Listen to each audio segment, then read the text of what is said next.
윌리엄 캐리가 인도 선교지에 들어갑니다. 들어갈 때에 반대가 많았습니다. 우선 그 선배 목사님들이 반대를 했습니다. 굳이 선교지에 들어가지 않아도 하나님이 구원하실 사람 알아서 다 구원하신다고, 그런 고생하지 말라고 그렇게 말했습니다. 또 아버지가 반대했습니다. 왜 네가 그런 고생을 하려고 하느냐. 아버지가 아들의 선교를 반대했습니다.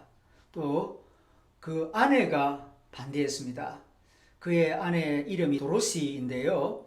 그도 그럴 것이 두 아들을 낳았습니다. 또 셋째 아이를 임신하고 있었습니다.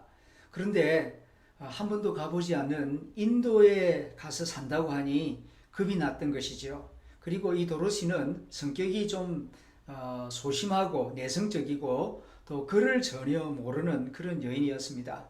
그래서 남편이 그 가난한 인도에 가서 사는 것을 두려워하고 싫어했습니다. 반대했습니다. 그러나 그 윌리엄 캐리가 아내를 계속 설득하죠. 하나님이 나를 부르셨다고, 나는 선교지 인도에 들어가야 한다고.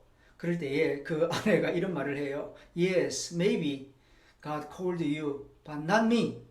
하나님이 당신을 부르신 건 맞겠지요. 그러나 나를 부르시지는 않았잖아요. 그래 난 안 갈랍니다 하고 반대를 하는데, 다행히 그 처제가 아주 똑똑하고 또 믿음이 깊고 선교 열정이 있는 독신녀였습니다. 형부 걱정 마세요. 내가 언니 아이 보살피는 걸 도와드릴 테니까 같이 가십시다. 그래서 이제 배를 타고 이제 인도로 들어갑니다. 그 당시에는 비행기가 없었던 시대니까요.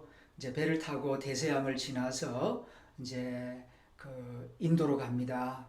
약 2달에 걸쳐서 배멀미를 하면서 인도까지 무사히 도착을 하게 됩니다.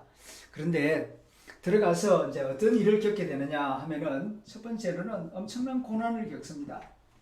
그 인도에 들어가서 고생을 많이 해요.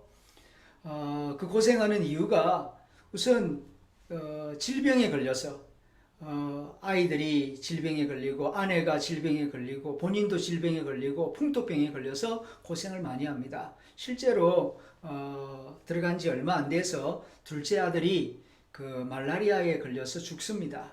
그래서 그 아들을 그 인도 땅에다가 묻는 그런 큰 슬픔을 겪게 됩니다. 참고 살아보려고 했는데 그 부인이 이제 자식이 죽는 걸 보고 미쳐버리죠.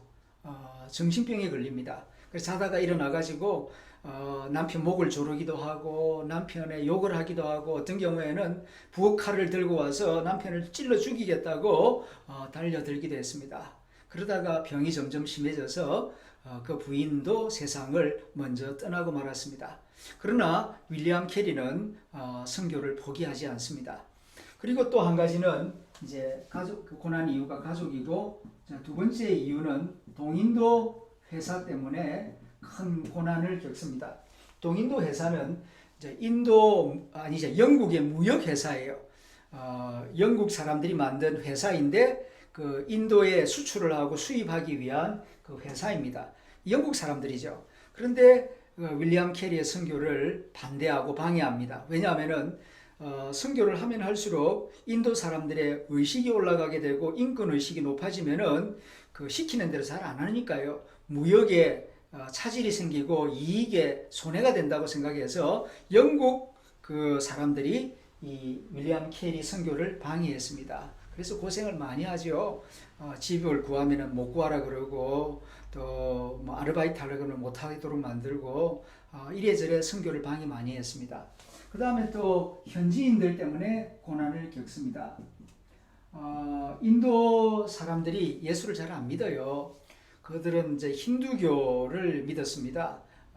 그래서 예수를 믿으면은 그 자기 부족이나 가족을 배신하는 것이다, 그렇게 생각을 합니다. 그래서 그 선교사를 좋아하고 또 그들의 가르침을 개인적으로는 받아들이지만 개종하기를 두려워했습니다. 그리고 또 아주 극단적인 그런 현지인들은 이 영국 사람, 이 선교사들을 테러하기도 하고 또 아주 괴롭히고 아주 방해하는 그런 일들을 많이 했습니다. 그래서 이 선교 초창기에 고생을 참 많이 합니다. 하지만 윌리엄 캐리는 참 끈질긴 사람이에요. 하나님의 선교를 위하여서 참 인내심이 강하고 참 용기 있는 사람이었습니다. 결과 이제 첫 세례자가 나옵니다. 7년 만에 최초의 한 사람, 예수를 믿고 세례받는 사람이 생겨납니다. 윌리엄 캐리가 얼마나 감격했겠습니까? 한번 상상을 해보십시오. 고생해가지고 이렇게 7년 동안 선교하기 위해서 그쪽에 들어가서 벵골어, 현지 언어거든요. 그 벵골 언어를 열심히 배웠습니다. 뜨듬뜨듬 복음을 전하면서, 그리고 사랑을 실천하고 인내하면서 기도하면서, 그리고 아들을 잃어버리고 아내를 잃어버리면서 이렇게 한 명 얻었습니다. 얼마나 기쁘는지 모릅니다. 그리고 이후에 이제 한 사람 첫 열매가 나오니까 계속해서 이제 10명, 50명, 100명 그렇게 해서 나중에는 300명의 개종자를 얻게 되었습니다. 그런데 계속해서 이 동인도 회사가, 이 영국 사람들이 윌리엄 캐리의 선교를 방해합니다. 견디다 못해가지고 정말 하나님께 기도를 많이 하고 있는데 엉뚱한 데서 오라 그러는 겁니다. 그래서 사역지를 이동하게 됩니다. 어디로 이동하느냐 하면은 이제 세람포로로 이동해요. 세람포로. 그전에는 어디 있었냐면은 트랑크바르 요 지역에 있었는데요. 세람포로로 이동하게 됩니다. 어떻게 해서 이렇게 이동하게 되었느냐 하면은요. 이 트랑크바르 지역은 인도 지도가 이렇게 있다 그러면은 요 지역을 말합니다. 여기 있는 이 항구 도시인데 여기서 사역하다가 이제 이쪽에 있는데 세람포로로 이동을 하게 되었다는 것입니다. 이 세람포로는 덴마크 식민지 지역이었습니다. 덴마크 식민지였습니다. 근데 이 덴마크 총독이 와서 이 세람포로를 다스리고 있는데 그 총독의 부인이 할레 대학 출신이에요.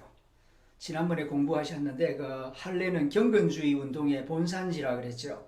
그곳에서 공부하고 이제 총독하고 결혼을 해서 이 세람포로에 와 있는데 이 총독 부인과 총독이 자기가 다스리는 이 식민 지역이 기독교 지역이 되었으면 좋겠다, 선교를 했으면 좋겠다라고 생각을 하는데 저 영국이나 덴마크에 선교사를 보내달라고 해도 너무 머니까 고생스러우니까 안 오는 겁니다. 아무도. 그런데 가만히 소식을 들어보니까 요 트랑크바르에서 그 영국의 그 윌리엄 캐리라고 하는 선교사가 참 좋은 선교사인데 고생을 많이 하고 있다는 소식을 들었습니다. 그래서 그 총독 부인이 자기 남편 총독에게 말을 해가지고 윌리엄 캐리를 세람포로로 모셔오도록 한 것입니다. 그래서 그 권유를 받아들이고 사역지로 이동을 하게 된 것이죠. 그러니까 더 이상 방해하는 사람이 없습니다. 거기는 괴롭히는 영국인도 없고 현지인들도 없고 총독이 이렇게 보호를 해주니까요. 그래서 마치 물 만난 고기처럼 이제 열심히 신나게 윌리엄 캐리가 선교할 수가 있게 되었던 것입니다. 자, 이런 걸 생각하면은 이렇게 포기하지 않고 기도하고 그 순수한 마음을 끝까지 잘 지켜나가면 하늘에 계신 하나님이 들으시고 길을 열어주신다는 것을 역사 가운데에서 배울 수가 있겠습니다. 그래서 이제 세람포로에 들어가서 그 집을 짓고 학교도 짓고 교회도 짓고 또 창고도 짓고 또 윌리엄 캐리는 그 아마추어 식물학자였거든요. 그래서 이 인도의 여러 식물들을 연구해 가지고 이렇게 농사법을 가르치기도 하고 이런 많은 일들을 펼쳐나갑니다.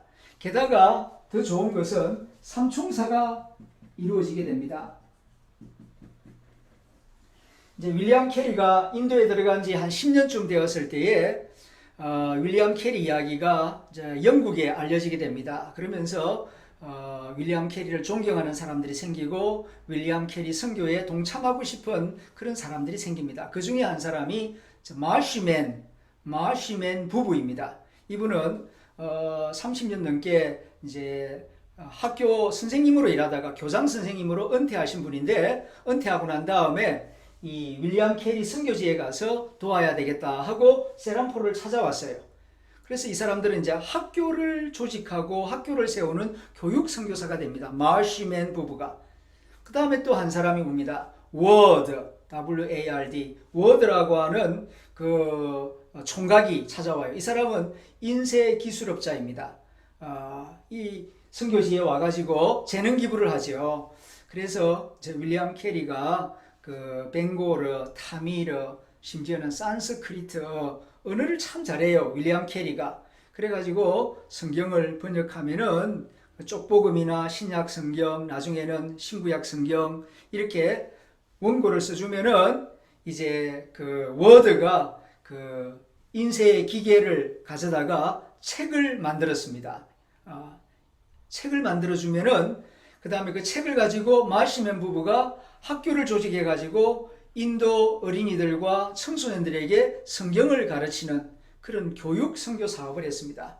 그래서 윌리엄 캐리, 마시맨, 워드 요 세 사람이 한 팀을 이루었어요. 그걸 이제 세란포르 삼총사라고 부릅니다.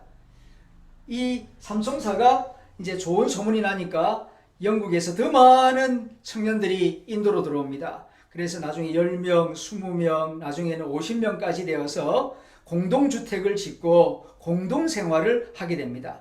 그래서 윌리엄 캐리의 선교 사역은 팀 사역이에요. 개인 사역이 아닙니다. 그래서 그 집을 보게 되면은 이렇게 이제 위에서 보면은 큰 집을 이렇게 만들어 가지고 가운데는 거실을 만들고 여기다가 이제 개인 사유 공간을 이렇게 만듭니다. 그래서 여기 이제 각 가정이죠. 하고 이제 아침 6시 되면은 이 가운데 삥 둘러 앉아가지고 이제 경건회를 하고 그 다음에 식사를 하고 그 다음에 나가서 선교지에 가서 각자 하루 종일 사역하다가 저녁 되면은 들어와서 또 서로 경건회를 하고 또 사역 보고를 하고 그 다음에 잠은 각각 자기 처소에 가서 자는 이런 공동생활 팀 선교를 인도에서 해나갔습니다. 그래서 서로 지치지 않고 서로 돌보면서 함께 선교 사역을 왕성하게 해나갈 수가 있었죠. 그런데 이것 또한 좋은 면에서는 이렇지만은 또 어려운 면도 많죠. 공동생활이라는 게 개인 프라이버시가 없잖아요. 또 서로 존중해야 되는데 좀 이상한 사람이 있으면은 아주 힘들어집니다. 불편해집니다. 그래서 이 공동 규칙을 정해가지고 그걸 잘 지켜나가야 또 존중해야 되죠. 사적인 문제, 돈이나 질병이나 또 어떤 부부 생활이나 또 어떤 그 자녀 양육이나 어떤 부분은 그 프라이버시를 지켜주지만 어떤 부분은 공동생활을 또 함께 나가는 이걸 적절하게 하모니, 균형을 이루어야 끝까지 롱런 할 수가 있는 것입니다. 이 부분에서 우리 한국 교회 선교사들이 좀 배워야 할 부분이 있다고 생각합니다. 선교지에 들어가 보면은 혼자 할 수가 없어요. 그렇게 선교 현장이 녹록지가 않습니다. 빨리 지칩니다. 에너지가 빨리 고갈되고 번아웃 되기 쉽습니다. 그래서 할 수만 있으면은 이상적인 것은 한 적어도 두세 가정이 연합해서 하면은 지치지 않고 오랫동안 선교를 잘 할 수 있을 것이라고 생각됩니다. 그런데 이 두세 가정이 함께 하는 게 또 쉽지가 않아요. 그렇기 때문에 참 준비를 많이 하고 기도를 많이 해야 되겠는데 한국에서 선교사를 파송할 때에 단독 선교보다는 이렇게 팀 선교를 할 수 있는 방안을 모색해야 할 필요가 있다. 저는 그렇게 생각을 합니다. 윌리엄 캐리가 인도에 들어가서 어떤 선교 사역을 했는지 살펴보겠습니다. 1793년도에 인도에 들어갔다 그랬죠. 그리고 이제 1810년도부터 그 사역을 살펴보면은 개종자들이 많이 나옵니다. 그 회심자가 1810년 기준으로 약 300명이 생겨났다는 보고서가 나옵니다.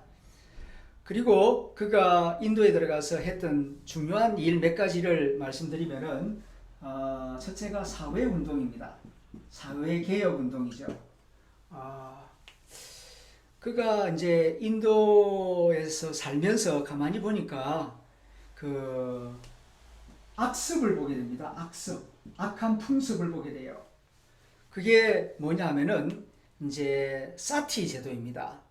남편이 죽으면은 그 미망인을 같이 화장을 시키는 겁니다. 살아있는 사람을 불에 태워 죽이는 거예요.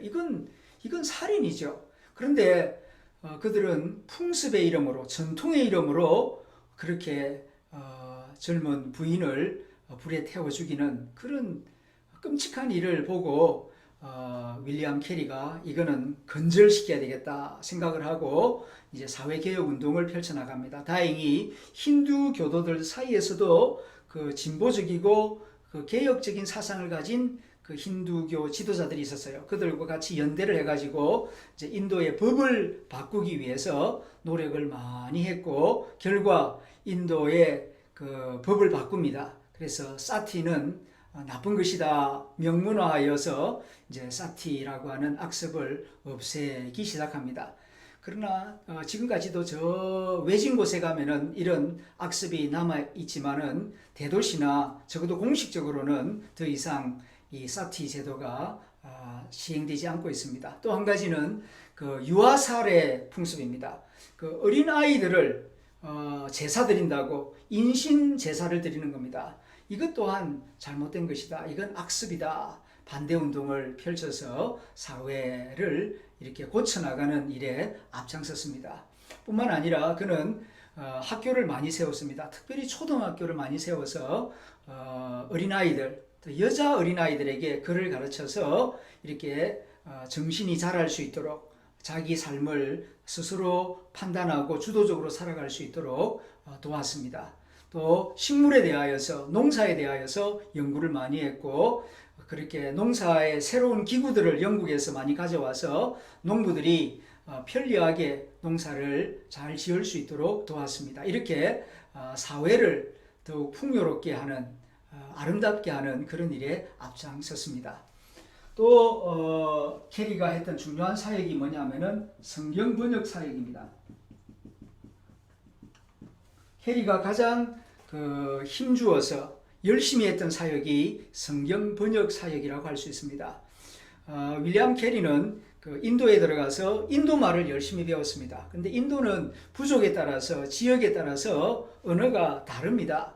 그래서 수십 개의 언어가 있는데 그는 할 수 있는 대로 열심히 언어를 배웠습니다. 그 결과 신구약 성경 전권을 모두 6개 언어로 번역을 했습니다. 굉장하죠. 한 개 언어로 번역하는 것만 해도 일평생 걸릴 수 있는데 신구약 성경 66권을 6개 언어로 번역했고 신약만 번역한 것은 신약책만 24개 언어로 번역을 했고 그 외에 복음서나 시편이나 단편 쪽복음은 수십 개의 언어가 된다고 합니다. 정말 언어 천재라고 할 수가 있겠습니다. 그런 일화가 있어요. 처음에 그가 이제 그 벵고로로 최초 성경 번역을 했을 때에 얼마나 기뻤겠습니까?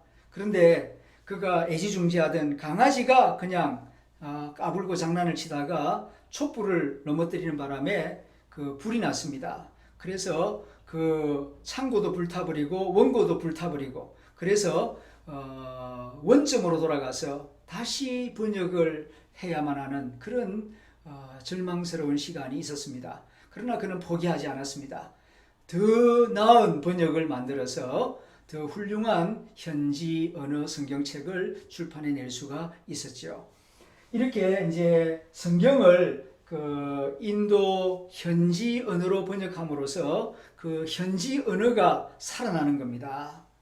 그리고 평민들이 자기 언어로 성경을 읽으면서 어휘수가 많아지고 문학이 발전하게 되고 또 국민들의 의식 수준이 높아지는 그런 놀라운 일들이 일어나게 되었습니다. 성경이 현지 언어로 번역되면은요, 그 민족 문화가 발전하는 그런 일들이 일어나게 됩니다. 우리나라도 그렇죠. 한글로 성경이 번역되면서 민중들의 수준이 높아지고 한글 그 문학이 크게 발전하고 독립의식이 발전하는 그런 일들이 이루어졌던 것입니다. 그 다음에 이제 또 한 가지 그가 했던 중요한 일이 뭐냐 하면은 이제 선교 자극입니다. 이거는 이제 자기 동포들에게, 영국 사람들에게 선교 자극을 주었습니다. 윌리엄 캐리가 인도로 가기 전에는 영국에 있는 기독교인들이 선교에 대해서 관심이 없었습니다.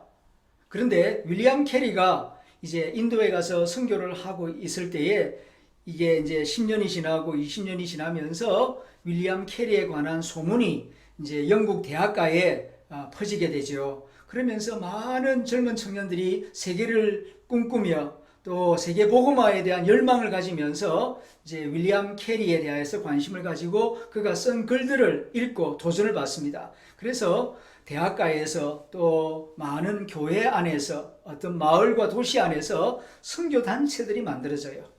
제2의 BMS, 베프티스트 미셔너리 소사이티 같은 이런 단체들이 점점 많이 만들어져서 그들이 이제 선교를 위하여 기도하고 헌금하고 선교사를 파송하고 지원하는 이런 이 선교의 부흥 불길이 여기저기서 생겨나게 되었다. 그래서 선교 동원이 일어나게 되고 이제 나중에는 영국뿐만 아니라 독일, 그 다음에 스위스, 그리고 프랑스 남부 지역, 덴마크, 네덜란드 이런 지역에서 이렇게 선교 동원이 일어나고 세계 복음화에, 세계 선교에 참여하는 그런 일들이 왕성하게 일어나게 되었다는 것입니다. 이 또한 윌리엄 캐리를 통하여서 이루어진 놀라운 일이라고 볼 수가 있습니다. 특별히 이제 이 동원이 일어날 때에 제일 많이 선교에 참여했던 사람이 누구냐면 어느 나라냐면 영국하고 그다음 미국입니다. 영국 청년들, 미국 청년들이 윌리엄 캐리 영향을 받아서 아시아, 아프리카 여러 나라, 여러 민족 속으로 들어가서 이제 선교사로 헌신합니다. 그 숫자가 2만 명이 넘어요. 2만 명. 어마어마한 숫자입니다. 이렇게 영어권 청년들이 전 세계에 나가서 선교에 참여함으로써 이게 이제 영어가 국제 언어가 돼요. 전 세계 언어가 되는 놀라운 축복을 받게 됩니다. 그전에는요, 세계 외교 언어가 스페인어였습니다. 중세시대는 라틴어였고, 그 다음에 스페인어 불어가 외교적 디플로매틱 랭귀지였는데요. 이제 윌리엄 캐리 이후에 19세기에 들어서면서 영어가 인터내셔널 랭귀지가 되어서 오늘날까지 영국, 미국 사람들은 자기 언어 가지고 세계 어디를 가든지 자유롭게 의사소통을 합니다. 엄청난 특혜고 축복이지요. 이게 어떻게 이루어졌느냐 하면은 이 영국, 미국 사람들이 선교사로 헌신하면서 하나님이 이 영어 언어를 축복하셔서 이 영어 언어를 쓰는 민족이 이렇게 큰 혜택을 누릴 수 있도록 하나님께서 섭리하시고 복을 내려주신 것이라고 생각을 합니다. 그 다음 우리가 생각해 볼 부분은 선교와 문화 변혁입니다.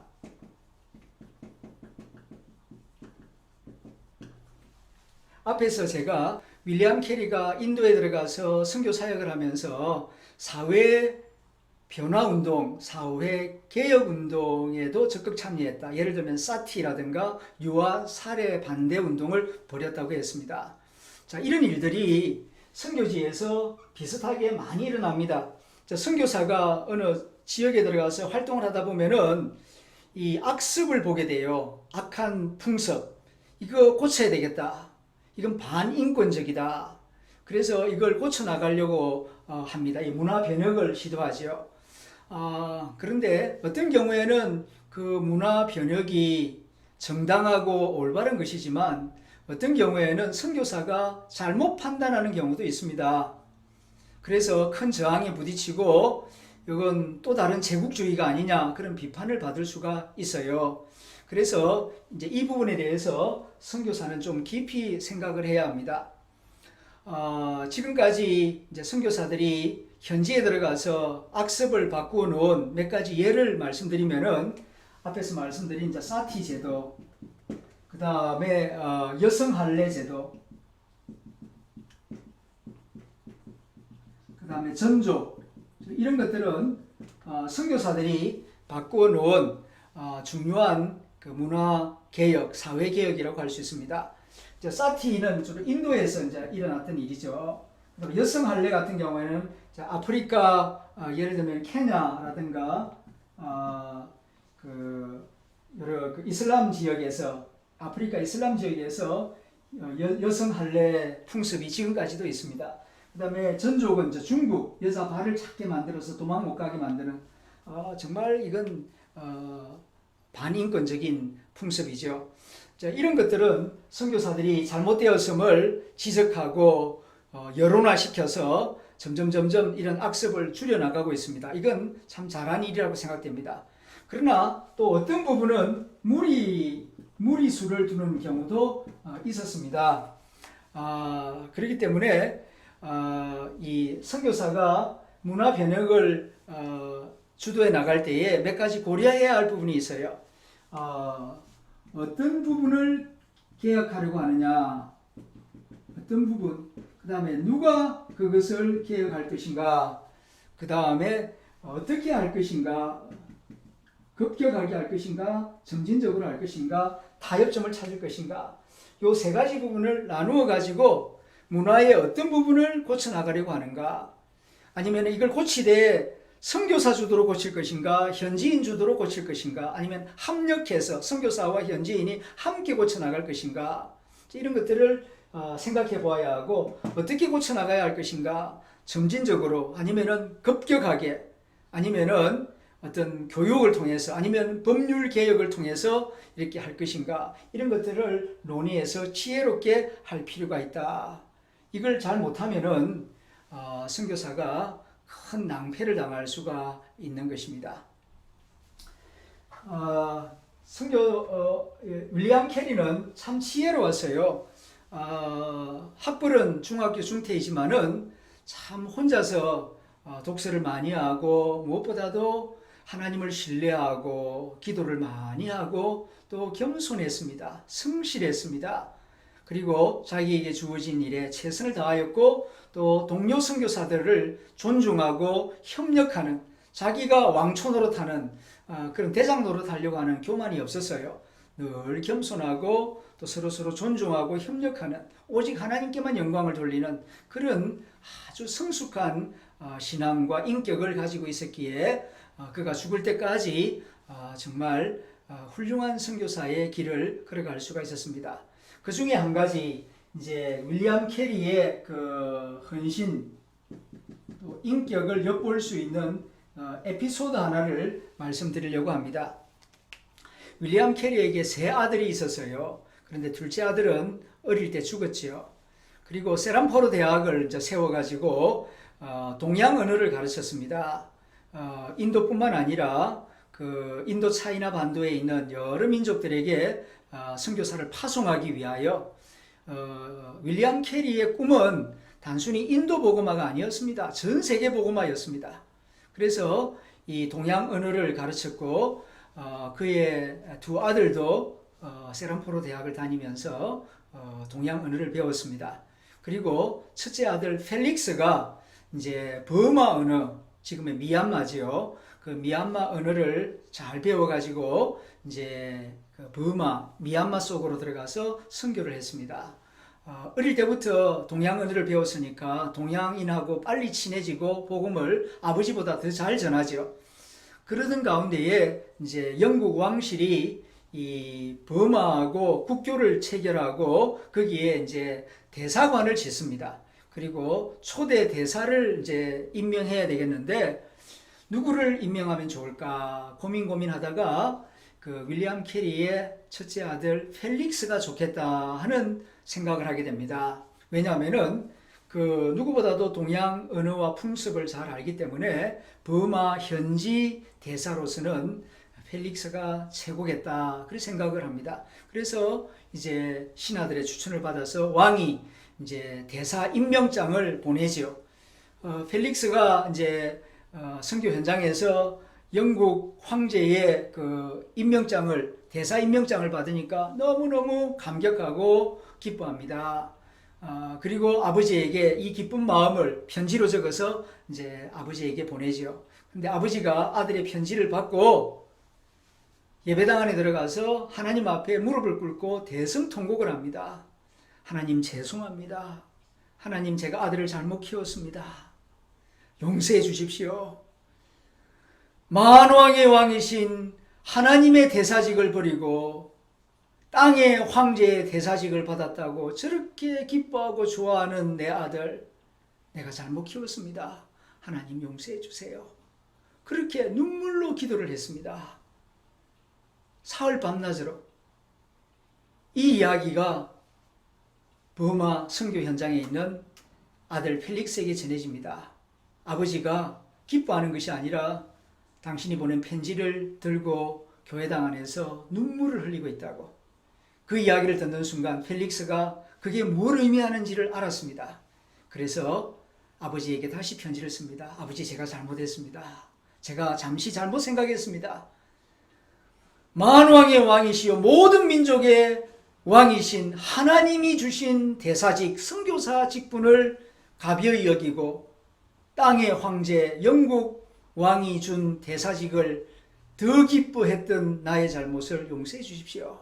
그리고 정중하게 영국 왕에게 편지를 써서 그 대사직을 이렇게 고사하는 편지를 보내고 다시 선교사의 길을 걸어갔습니다. 이것이 윌리엄 캐리의 정신이에요. 그리고 그 아버지의 정신을 배운 아들 펠릭스도 죽을 때까지 선교사 직분이 제일 고귀한 직분이다. 그렇게 믿고 선교사의 길을 죽을 때까지 최선을 다하여 걸어갔습니다. 정말 훌륭한 선교사들이죠. 이렇게 헌신하고 정말 고매한 인격을 가진 선교사 가족이었기 때문에 그들은 많은 사람들에게 큰 영향을 끼치게 됩니다. 그래서 이제 마지막으로 이제 그가 끼친 영향입니다. 여섯 번째, 이제 윌리엄 캐리의 영향이죠. 역사적 영향이죠. 한마디로 말하면은 윌리엄 캐리 이후에 이제 선교 단체가 폭발적으로 성장합니다. 폭발 성장입니다. 그래서 이제 19세기가 이제 Great Century, 위대한 세기를 이루게 됩니다. 이 위대한 세기, Great Century라고 하는 말은 그 예일대학교 그 켄네스 라뚜렛 교회사 교수가 쓴 표현이에요. 그가 세계 기독교 확장사라고 하는 여러 권의 그 선교 역사 책을 썼습니다. 그런데 그 가운데 끝에 있는 4권이 19세기 선교 역사에 대한 기록입니다. 왜냐하면 19세기 100년 동안 이루어진 선교의 업적들이 과거 1800년 동안 이루어진 선교보다 더 많아요. 더 위대해요. 그래서 라뚜렛은 19세기를 Great Century, 정확히 말하면 위대한 개신교 선교의 세기 100년, 그런 뜻입니다. 그 100년이라고 하면은 정확하게 말하면은 1793년 윌리엄 캐리가 선교사로 나갔을 때부터 1910년 에딘버러 세계 선교사 대회, 스코틀랜드 수도죠. 에딘버러의 세계 선교 단체의 지도자들이 1234명이 다 모여서 에딘버러 선교사 대회를 했죠. 요 시기 약 100년이 좀 넘죠. 요 시기를 위대한 개신교 선교의 시대라고 말하는 것입니다. 이 윌리엄 캐리가 인도로 나가기 전에는요, 개신교 신도수가 얼마 되질 않았습니다. 그 독일, 그 다음에 영국 일부, 스위스, 네덜란드, 덴마크, 요 지역에만 있었고 대다수는 천주교 지역이었죠. 그리고 남미 지역이 천주교 지역이었고, 그런데 이제 윌리엄 캐리 이후에 수만 명, 2만 명이 넘는 영국, 미국 선교사들이 아시아 대륙, 아프리카 대륙에 나가서 복음을 전하면서 또 우리나라에도 1885년 언더우드 아펜젤러가 들어오면서 이 극동아시아도 이제 개신교가 세워지게 되었던 것이죠. 그래서 지금은 개신교가 전 세계에 큰 교파를 이루게 되었던 것입니다. 그 이유가 어디서 나오냐면은 윌리엄 캐리 영향을 받아서 특별히 윌리엄 캐리의 그 선교단체 조직, 선교단체를 곳곳에 만들어가지고 그래서 천수백 개의 선교단체들이 생겨나고 각 선교단체에서 적게는 10명, 많게는 1000명 이렇게 선교사들을 파송해요. 그래서 아시아 복음화, 아프리카 복음화, 그리고 저 남태평양 복음화, 남미 지역 복음화가 왕성하게 이루어졌습니다. 개신교 선교사들은 전부 다 자발적이죠. 군대 조직이 아닙니다. 마음이 뜨거워져 가지고 335 뜻을 모아 가지고 자발적으로 누가 시키지도 않았는데 하나님의 감동을 받아서 오지에 들어가서 목숨 바쳐서 선교를 했습니다. 그 결과 곳곳에 교회가 세워지고 학교가 세워지고 병원이 세워져서 오늘날과 같은 이런 기독교 세계를 이룰 수 있게 되었다.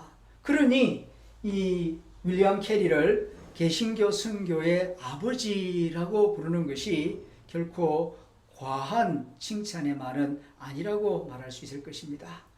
여기까지 강의를 하겠습니다.